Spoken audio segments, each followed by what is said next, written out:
பொதுவாக வந்து இந்த படத்தை பார்க்கும்போது வந்து உங்களை விட ஹீரோன்னாக்கா செல்வராகவன் தான் வந்து ஞாபகத்தில் வராரு. நீங்கள் வந்து ஒரு ஹீரோவாக இருந்து ப்ரொடியூசராக இருந்து இன்னொரு கேரக்டருக்கு இவ்வளவு முக்கியத்துவம் கொடுக்கறதுக்கு என்ன பெருந்தன்மை? செல்வராகவன் டைரக்ஷனில் அடுத்து நீங்கள் நடிக்க போறீங்களா?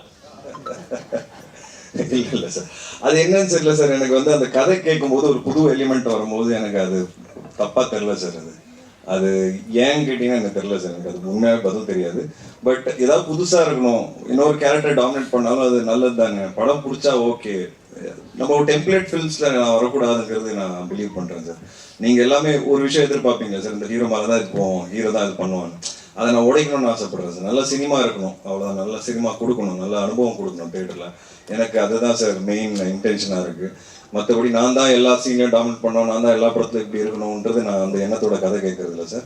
பட் கண்டிப்பாக நம்ம சினிமாவில் வந்து ஹீரோஸை இன்னும் கொஞ்சம் எக்ஸ்ட்ரா ஃபாலோ பண்ணுறாங்க. அது நான் புரிஞ்சுக்கிட்டு நான் என்ன பண்ணணுமோ நான் பண்ணுவேன். பட் எல்லா படத்துலையும் ஏதாவது ஒரு 1-2 கேரக்டர் ரொம்ப நல்ல கேரக்டர்ஸாக இருக்கும் என் படத்தில் சார். அது மட்டும் கேரண்டி. மற்றபடி செல்வா சார்கிட்ட நான் முன்னாடி கேட்டிருக்கேன், அவர் டைரக்ஷன் நான் பண்ணணும்னு ஆசைப்படுறேன். இது இன்னைக்கு இல்லை, நான் 3-4 வருஷம் முன்னாடி சார்கிட்ட கேட்டிருக்கேன்.